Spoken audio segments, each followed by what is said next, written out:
Dear Patriots, before the news starts, please subscribe to our patriotic channel by clicking the subscribe button.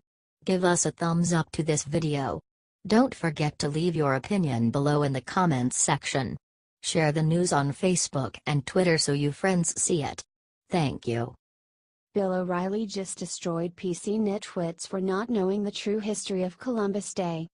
Former Fox News host has made a profitable sideline through his killing series of books.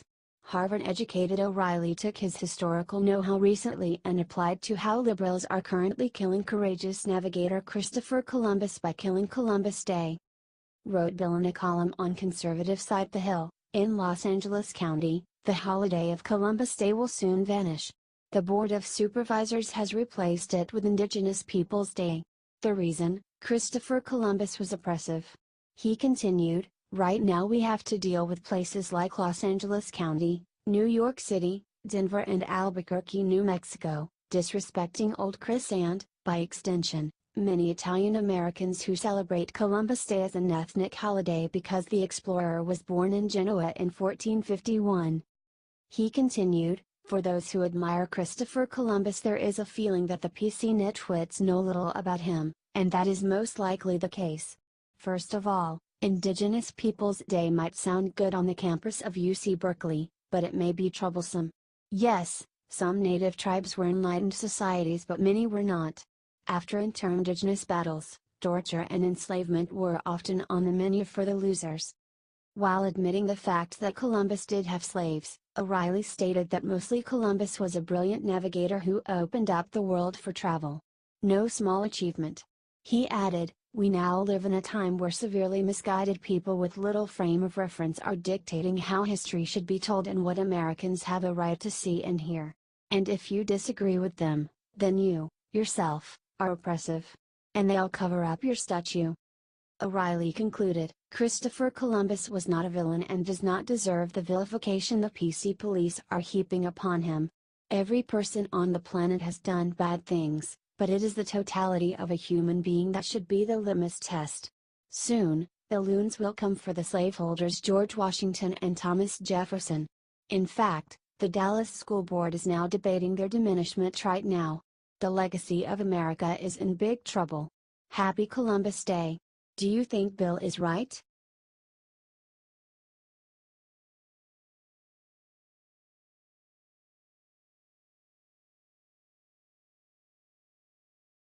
Mccain crushes Joy Behar over National Anthem on her first day on The View. Mccain has replaced Yedidia Bila as the token conservative woman on The View. On day one, McCain squared off against Joy Behar over the National Anthem protests. If you are a public servant you are supposed to enforce the Constitution. For Vice President Pence and the President to tell people and almost demand people not exercise their constitutional rights, that's very un-American, said Sunny Hostin.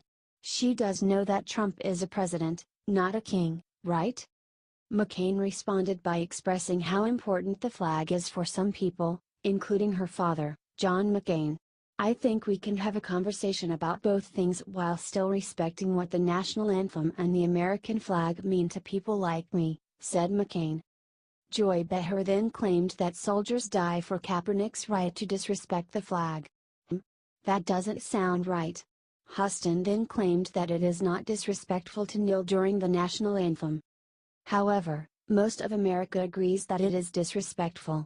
I left today's Colts game because of POTUS and I will not dignify any event that disrespects our soldiers, our flag, or our national anthem, tweeted Mike Pence.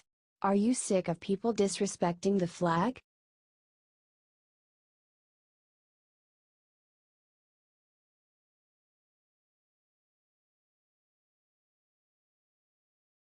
Kathy Griffin is back with a brand new fake Trump head, it's awful.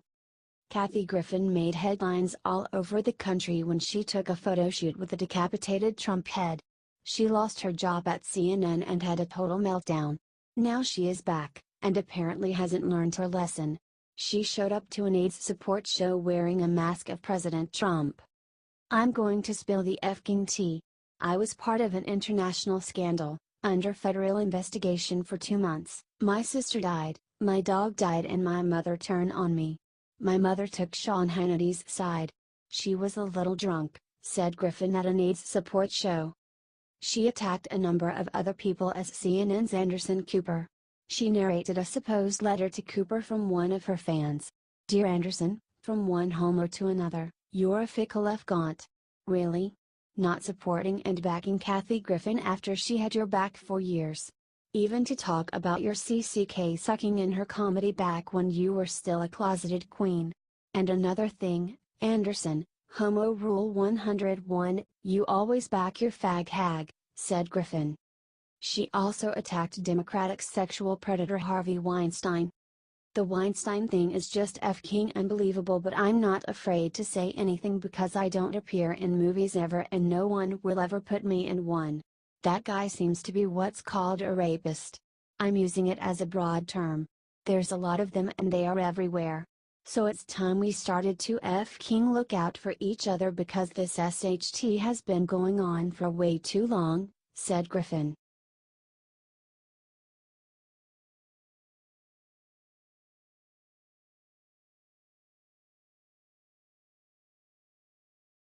ESPN anchor who called Trump a white supremacist finally gets suspended after doing something even worse.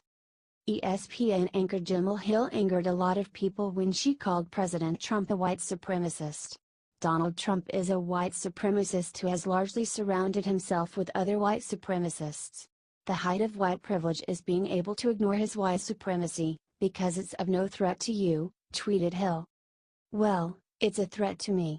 Trump is the most ignorant, offensive president of my lifetime. His rise is a direct result of white supremacy. Period, she wrote. While many wanted her fired for this, ESPN did nothing to discipline her. However, she wouldn't stop and now even ESPN has had enough. On October 9, Hill wrote a series of tweets encouraging the Cowboys to boycott. Cowboys have a huge national following. Lot of black and brown folks are Cowboys fans. What if they turn their backs on them? Tweeted Hill. This play always work. Change happens when advertisers are impacted. If you feel strongly about JJ's statement, boycott his advertisers, she tweeted. However, she backtracked. Just so we're clear, I'm not advocating an NFL boycott. But an unfair burden has been put on players in Dallas and Miami with Anthem directives, she wrote. Even though she literally just told them to boycott. ESPN responded by suspending Hill for 2 weeks. Jemele Hill has been suspended for 2 weeks for a second violation of our social media guidelines. She previously acknowledged letting her colleagues and company down with an impulsive tweet. In the aftermath, all employees were reminded of how individual tweets may reflect negatively on ESPN and that such actions would have consequences. Hence this decision, wrote ESPN in a statement.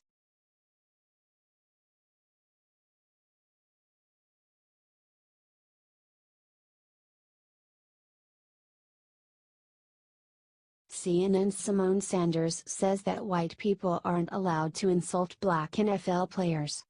CNN commentator Symone Sanders squared off against Ben Ferguson over the National Anthem protests. According to Sanders, it is not acceptable for white people to have an opinion on an issue regarding black NFL players. Ferguson started. As long as the NFL is consistently coming out there disrespecting this country, I expect the President of the United States of America to not attend an event where people are disrespecting the United States of America and those that gave the ultimate sacrifice, said Ferguson. I don't care if you're Republican or Democrat. You have a duty, an obligation as President of the United States of America to leave a situation where people are basically giving the middle finger to the men and women that have fought and protected this country, said Ferguson. No one's giving the finger, responded Sanders. That is false and you should be ashamed to be perpetuating this lie. There are veterans and folks who are saying that these players have a right. No, you don't get to.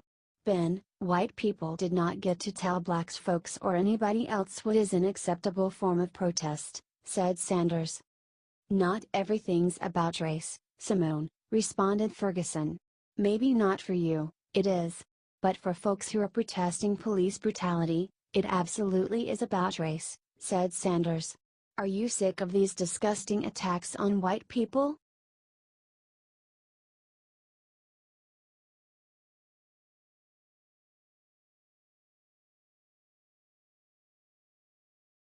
He is the one that's winning, ESPN host makes a sad confession about President Trump. President Trump is doing such a great job at calling out liberal hypocrisy that ESPN Stephen A. Smith is declaring his defeat. Mike Pence recently stormed out of a Colts game after players kneeling during the national anthem. I asked at VP Pence to leave stadium if any players kneeled, disrespecting our country. I am proud of him, and at Second Lady Karen, tweeted President Trump afterwards. The president has successfully gone about the business of hijacking the issue, said Smith. Smith went on to claim that Trump changed a protest about police brutality to patriotism. In the end, what it really comes down to is the president has successfully hijacked this issue. He's turned it into an issue about patriotism and beyond. He's catering to his base in the process, and the biggest thing he's doing is he's pulling it all off, hiding behind these issues when, in my opinion, his real agenda is going after an NFL community that didn't let him in that good old boys club, said Smith. He is the one that's winning because he's turned this into something that the players didn't intend to. So they're going to have to find a different mechanism to have their voices heard, because Trump has won this round, said Smith.